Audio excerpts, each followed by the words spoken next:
O que é o Espiritismo? Allan Kardec, editora FEB. O livro que é o Espiritismo também é editado pela LAC e pela IT. Nós estamos no capítulo 2, Noções Elementares de Espiritismo.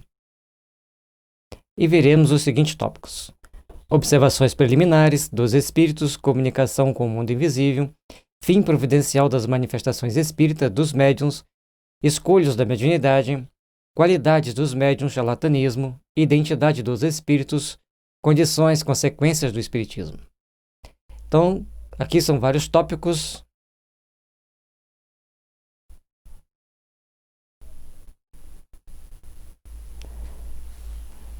São 11 tópicos importantes para que a gente faça essas observações e entenda a doutrina espírita, porque aqui tem as palavras-chave daquilo que traz mais dúvida e mais dificuldade das pessoas compreenderem certos princípios, suscita aquelas dúvidas, aqueles pontos de vista assim, mas... Então, o Kardec deixa de forma bem clara os princípios que nós devemos estabelecer, os princípios que nós devemos procurar entender a doutrina espírita. Observações preliminares. É um erro crer-se que basta a certos incrédulos o testemunho de fenômenos extraordinários para que se tornem convictos. Quem não admite no homem a existência da alma ou espírito, também não a aceita fora dele e, portanto, negando a causa, nega implicitamente os efeitos. O primeiro ponto é entender e acreditar que o homem tem uma alma presa ao corpo e liberta essa alma, ele se torna um espírito. Já explicamos em outras oportunidades que a alma é um espírito preso ao corpo. Nós temos vontade, temos desejos, que faz parte do nosso ciclo de vida aqui na Terra. Mas como espírito, nós temos um entendimento, nós temos um padrão de raciocínio que nos conduzem para uma condição mais ampla de entendimento, de racionalidade, que foge aos parâmetros que nós tentamos seguir quando estamos aqui encarnados. Porque o espírito, ele está pleno da sua consciência, pleno dos seus deveres e obrigações. E a alma, tudo para a alma é relativo em relação ao espírito, ao mundo espiritual. Até que venhamos a adquirir as características essenciais de um espírito com plena consciência de si e podendo mergulhar, pelo menos parcialmente, no mundo dos espíritos. Os contraditores se apresentam quase sempre com uma ideia preconcebida que os desvia de uma observação séria e imparcial. Se a pessoa já vem contradizendo aquilo que está acontecendo, aquilo que ele nem chegou a ver, e já tem uma ideia preconcebida, ele vai sempre raciocinar para aquilo. Ele vai sempre tentar raciocinar para aquele lado.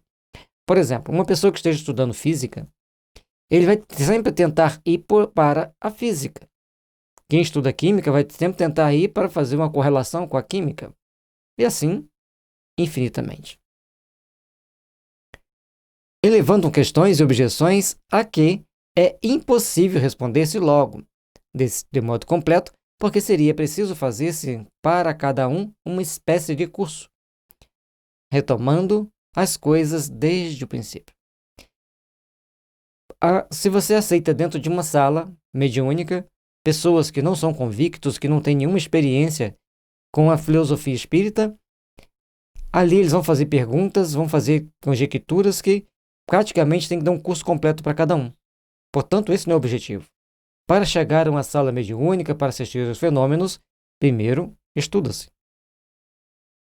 O estudo prévio tem como resultado evitar-se essas objeções que, na maioria, se originam da ignorância das causas dos fenômenos e das condições em que estes se produzem. Portanto, quando você estuda previamente, você já tem uma noção do que será, de como vai ser, mas não quer dizer que você aceitou. Então, para que você aceite aquele conjunto de dados, de normas, você tem que estudar e passar ali pelo crivo das observações. E tem outro detalhe. A pessoa, não, eu já acredito, eu tenho certeza que existe, eu vejo o espírito. Pois bem, agora que você já vê, que você acredita, que você tem certeza, você tem que conhecer a filosofia para quando você adentrar para a mesa, para a sala mediúnica, você está cônscio de suas responsabilidades. Mas não quer dizer que não vamos deixar de atender um médium desequilibrado porque ele não estudou nada. Tudo tem que saber medir. Já temos vários estudos falando sobre reuniões mediúnicas, médiuns iniciantes, e a gente vai fazer mais uma baseado na reunião mediúnica segunda FEB e segunda União Espírita Mineira para explicar esse tópico específico, reunião mediúnica. Aqui estamos fazendo uma passagem genérica, como Kardec prevê. Primeiro estuda, depois participa. De forma genérica, mais abrangente. Mas tem os casos de necessidade urgente, emergente, tanto faz. E por aí vai. Quem não conhece o Espiritismo supõe que se podem produzir fenômenos espíritas como se faz uma experiência de física ou de química. Daí a pretensão de sujeitá-los à sua vontade e a recusa de se colocar nas condições necessárias para os poder observar. Para você observar os fenômenos espíritas, você tem que se colocar nas condições necessárias àquilo que a espiritualidade espera de nós. E não chegarmos como se estivesse num laboratório de física ou de química. Temos que chegar numa reunião mediúnica compreendendo os gravames que existem para que os fenômenos sejam produzidos. Não admitindo como princípio a existência e a intervenção dos espíritos, ou pelo menos não conhecendo nem a sua natureza, nem o seu modo de ação, esses indivíduos se comportam como se operassem sobre a matéria bruta e, desde que não obtêm o que pedem, concluem que não há espíritos. Então a pessoa chega e ele pega, bom, isso aqui é de plástico. Se eu raspar, vou provar que é plástico. Mas se eu bater assim, também vou provar que é plástico. Vou sentir que é um plástico. Que tipo de plástico eu teria que passar por um laboratório para verificar? Com relação aos espíritos, as pessoas às vezes querem provas tal qual saber identificar que isso aqui é um plástico. Mas não é. Para se identificar os espíritos, tem um conjunto de normas. Lembram? Está lá no livro dos médiuns, está no Evangelho. Pelo que o espírito escreve. Mas não pelo conteúdo gramatical, porque às vezes ele não domina aquela língua. Veja, por exemplo, o espírito é russo e vai escrever para um médium brasileiro e os dois têm idioma comum, francês, e que o médium não domina nessa existência. Então eles comunicam espiritualmente em francês, o espírito do médium traduz para o português e a tendência de errar que o médium tem, ele vai errar. Mas o importante é o conteúdo, os erros de gramática eu corrijo depois. O conteúdo, o conteúdo moral, os ensinamentos, é condizente com a doutrina espírita, é condizente com aquilo que nós esperamos de um espírito mais elevado?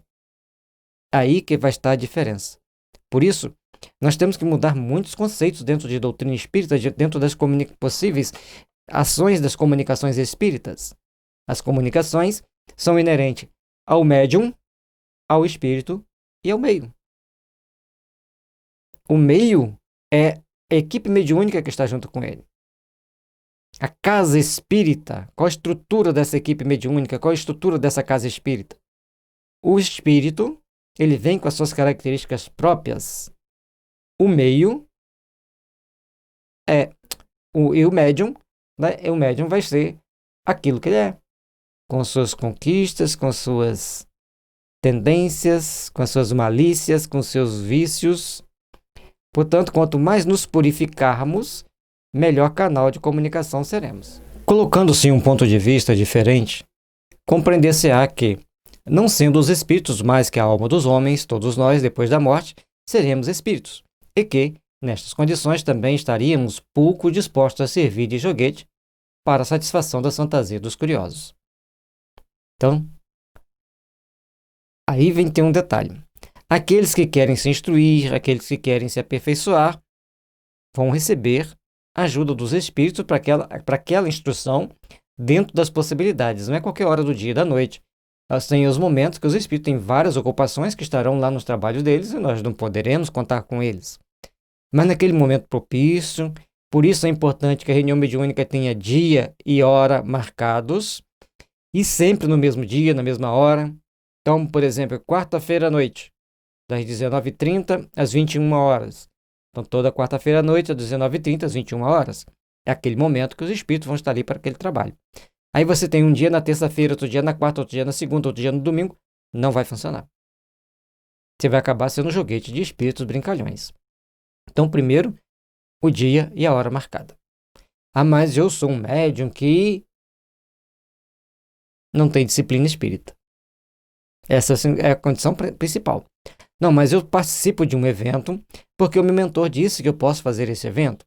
Então, em situações X previamente marcada, nós faremos tal evento X, tal evento Y, desde que não for para satisfação de fantasias e curiosidades, a gente vai vendo o trabalho que vai sendo feito e a responsabilidade de cada um. Então, depois da morte, nós seremos o que somos. Quem gosta de brincadeira vai estar brincando, quem gosta de coisa mais séria vai estar de forma mais séria, e assim a gente vai vivendo e vivenciando. Ainda que certos fenômenos possam ser provocados, eles, pelo fato de provirem de inteligências livres, não se acham absolutamente à disposição de quem quer que seja. E quem se disser capaz de obtê-los sempre que queira, só provará ignorância ou má-fé. É preciso esperá-los, apanhá-los em sua passagem e, muitas das vezes, é quando são menos esperados que se apresentam os fatos mais interessantes e concludentes. Portanto, nós vamos observar que, de acordo com a situação, com as condições e com o momento, as coisas acontecem ou não acontecem. E é nesse momento que nós vamos fazer as devidas observações. Dentro dessas observações, os fatos mais interessantes, mais curiosos, aqueles que deixam aquele gostinho especial, vêm nos momentos menos esperados. É o momento que às vezes até as pessoas já desistiram de procurar aquele fato, de procurar aquele efeito, aquele fenômeno, e ele acontece naturalmente, deixando as pessoas surpresas. Aquele que seriamente deseja instruir-se deve, nisto como em tudo, ter paciência e perseverança, e colocar-se nas condições indispensáveis. De outra forma, é melhor não se preocupar com isso. Se você quer se instruir com os espíritos, se você quer ver os fenômenos acontecerem, para te deixar a certeza de que eles existem, vai fazendo seu trabalho, vai fazendo todas as suas ações, e você vai vendo que os frutos estão sendo colhidos. Muitas das vezes a gente fala assim, mas será que é mesmo? Aí a gente vê que a gente ficou mais leve, ficou mais calmo, mais tranquilo, depois daqueles fenômenos terem passado, terem acontecido. Por isso é importante saber conhecer a doutrina espírita e raciocinar com esse conhecimento da doutrina espírita. Não adianta conhecer e sair repetindo igual um papagaio. E repetir, por repetir, os papagaios também repetem. Mas entender, compreender e agir dentro dessas condições para obter os melhores resultados. Nem sempre as reuniões que têm por objeto tratar de manifestações espíritas se acham em boas condições, seja para obter resultados satisfatórios, seja para produzir a convicção. De algumas mesmos, não podemos deixar de ouvir, os incrédulos saem menos convencidos do que o eram quando entraram, lançando em rosto aos que lhes falam do caráter sério do espiritismo as coisas, muitas das vezes ridículas, do que foram testemunhas. Vai na minha reunião que você vai ver coisas maravilhosas. Ele é incrédulo. Aí as manifestações que acontecem não estão no nível que ele queria ver. Para você é importante. Para aquela equipe, aquilo que aconteceu foi importante. Mas para quem chega querendo ver uma maravilha e recebeu apenas algo que ele achou mais duvidoso do que concreto. Porque as reuniões não são conforme você imagina, elas são conforme são. Aí a pessoa sai achando que aquilo ali é uma coisa ridícula, uma coisa trivial, que não merece crédito. Agora, quando a pessoa já está cônscio de todas as possibilidades, já estudou a doutrina, já leu os livros básicos, logicamente que ele vai chegar com muito mais condições, muito mais bem preparado e mais apto a fazer o que precisa do que os outros. Logicamente que tem de tudo. Tem gente que estuda, mas chega na reunião, sai decepcionado, porque não é aquela maravilha que ele imaginava, porque o que ele imaginava estava acima, inclusive, do que ele leu. Ou o que ele leu, ele não entendeu. E depende também da sintonia com espíritos que pensam e agem de forma espírita. Nisso, não são eles mais lógicos que aqueles que pretendessem julgar de uma arte pelas primeiras provas de um aprendiz, de uma pessoa pela sua caricatura ou de uma tragédia pela paródia. O Espiritismo também tem aprendizes, e quem quer esclarecer-se não deve colher ensinos de uma só fonte, porque só pelo exame e pela comparação se pode firmar um juízo. E aqui é muito interessante a forma com que Kardec coloca. Porque nós temos um conjunto de dados, um conjunto de informações, um conjunto de situações. Dentro desses conjuntos, cada passo, cada caso, cada situação, cada momento que nós estamos vivenciando ali, traz para nós um aspecto, um ângulo de visão. E dentro desse ângulo de visão, estaremos então construindo o nosso conhecimento e a nossa percepção dos fatos. Em tudo é assim. Se você vai para a química sem conhecer nada de química, você vai se queimar, provocar uma explosão, estragar o laboratório. Agora, quando você conhece de química, você vai fazer os experimentos com segurança. Pode até acontecer um acidente, mas é acidente, não incidentes baseados na incompetência de quem está trabalhando, no desconhecimento de quem está trabalhando. Aí, na doutrina espírita, a mesma coisa. Nós temos que adquirir conhecimento, adquirir uma percepção maior dos fatos, para interagirmos com aqueles fatos, com aquelas situações e estarmos melhores. E criarmos também condições melhores, claro. Então, o juízo do fato vai se proporcionar ao conhecimento prévio que você tem de toda a filosofia envolvida naquele fato, naquela situação. As reuniões frívolas têm o grave inconveniente de dar aos noviços que a elas assistem uma ideia falsa do caráter do espiritismo. Os que só têm frequentado reuniões dessas espécies não podem tomar a sério uma coisa que eles veem tratada e refletidamente pelos próprios que se dizem adeptos. Um estudo antecipado lhes ensinará a julgar do alcance do que vem, a separar o bom do mal. E certa vez eu vi um jovem falando que ele tinha ido num centro espírita e que ele chegou lá, o espírito veio falando com ele, que ele teve certeza que era o diabo. E passado o tempo, ele não falou para mim o que o espírito tinha dito, mas ele falou para um colega e o colega contou para mim. E o espírito chegou lá e falou assim: eu vou comer sua cabeça. Ele ficou apavorado. Porque naquele local que ele chegou, não é que não era uma casa séria, um momento sério. Era uma reunião onde os médiuns recebiam as mensagens dos espíritos, conversavam com aquelas pessoas, mas sem o compromisso de filtrar. Eram médiuns ainda em treinamento, dentro daquele meio, era comum passar as mensagens. E cada um sabia o que ele queria dizer com aquilo e como ele agiria após aquilo lá. Mas ele não sabia. Quando falou assim, ele falou: esse é o demônio. E aí começa a criar todas aquelas teorias, vai procurar ajuda em outro local que detesta o trabalho espírita, que vai dar uma explicação que vai deixar ele mais confuso ainda, e a pessoa vai ficar perturbada mesmo.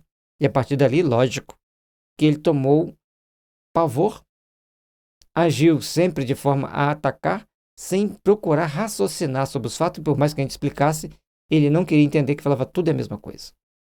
Então isso é um fato claro que o Kardec deixa para nós, que no caso não era uma reunião frívola, repito, era uma reunião onde as pessoas entravam sem o filtro anterior para entrar naquela reunião, porque as pessoas acreditavam que vendo o fenômeno, assistindo a comunicação, vendo o espírito falar para ele o que ele queria fazer, a pessoa iria se precaver mais, iria ficar mais centrada na vida dali para frente. E para alguns funcionavam e para outros criavam pavor. Por isso que o Kardec colocou para nós: entrar na reunião mediúnica depois de bem preparado. Que você está bem preparado, o espírito falou: vou comer sua cabeça. Você fala: tudo bem. nós vamos orar por você, nós vamos fazer um trabalho de conscientização com você. Eu vou procurar ficar mais consciente, mais responsável, vou orar mais e depois a gente conversa de novo. Então, essas colocações são importantes para a gente poder entender. Por isso que tem que conhecer antes de chegar às vias de fato, antes de chegar a uma reunião mediúnica.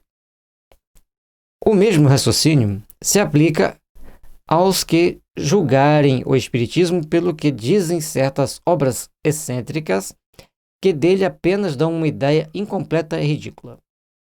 E está cheio de pessoas que fazem essas leituras e acreditam que aquilo ali é verdade. E quando você fala para ler um livro mais sério, um livro verdadeiramente espírita, não, eu já li o tal livro, já me basta. Então, tenha cuidado no que você está falando. Eu estou falando na visão espírita que eu li no livro X, mas eu não li nenhum livro da codificação.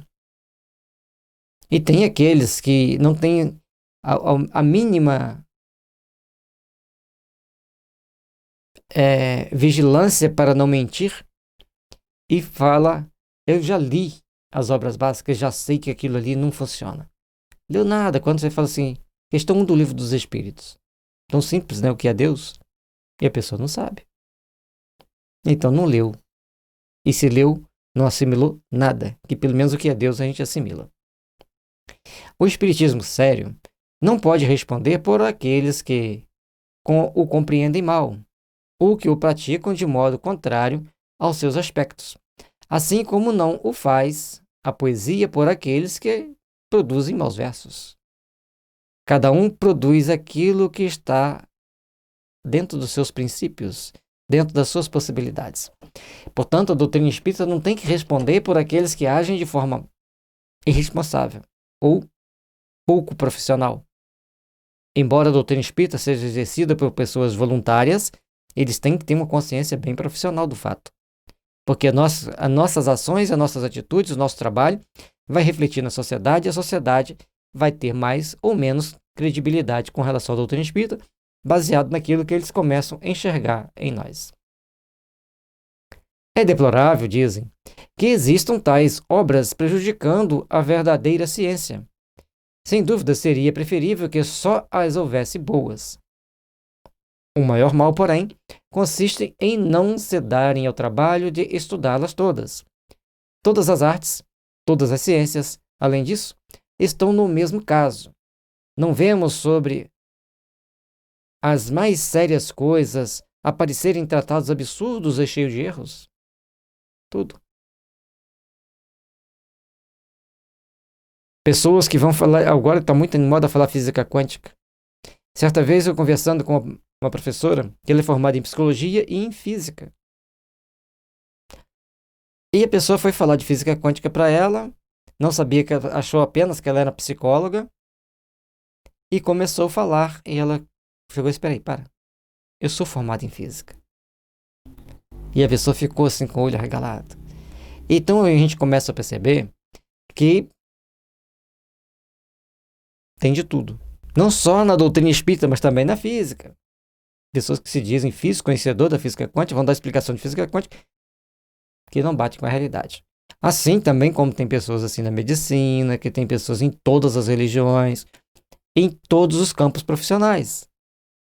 Não é por causa dessa pessoa que comete os erros, que vai toda empolgada, tentando passar a informação do jeito dela, seja por qual motivo for, mas não é com a competência e com a responsabilidade que todos estão no mesmo erro, que todos estão envolvidos em erro. Então, cada caso é um caso, cada situação é única e todos devemos, então, ficar atentos e pesquisar, estudar para falarmos somente sobre aquilo que realmente sabemos. Por que seria privilegiado, nesse sentido, o Espiritismo, sobretudo em seu começo, de só ter pessoas supra-sumo, pessoas que falam somente coisas boas, somente coisas fáceis, certas, respeitáveis? E nós, espíritas, temos que ter um cuidado muito grande. Porque às vezes a gente fala, mas nós falamos. Pelas nossas tendências de falar sem refletir, principalmente se for de Sagitário. Aí, os outros pensam assim, está pensando que está profetizando, que os espíritos estão passando esses dados para ele. Quem essa pessoa pensa que é para receber uma mensagem de um espírito superior para falar isso? Aí, passado o tempo, aquilo não se confirma. Você falou que isso assim ia acontecer. Mas quantas pessoas falaram que o Brasil ia ser hexacampeão, o Brasil não foi? Simplesmente falaram. Existe aquilo que o médium fala mediunicamente, consciente daquilo que está falando. Existe aquilo que se fala num bate-papo comum. E o outro quer julgar como se a pessoa falasse somente as coisas certas. Ela está conversando com um ser humano que emitiu a sua opinião. Então, são um conjunto de dados, de fatores que tem que ser colocado na balança, na peneira, para que cada um haja com a devida responsabilidade, com o devido compromisso, para que os fenômenos e os fatos aconteçam com o mais alto padrão de pureza e de qualidade.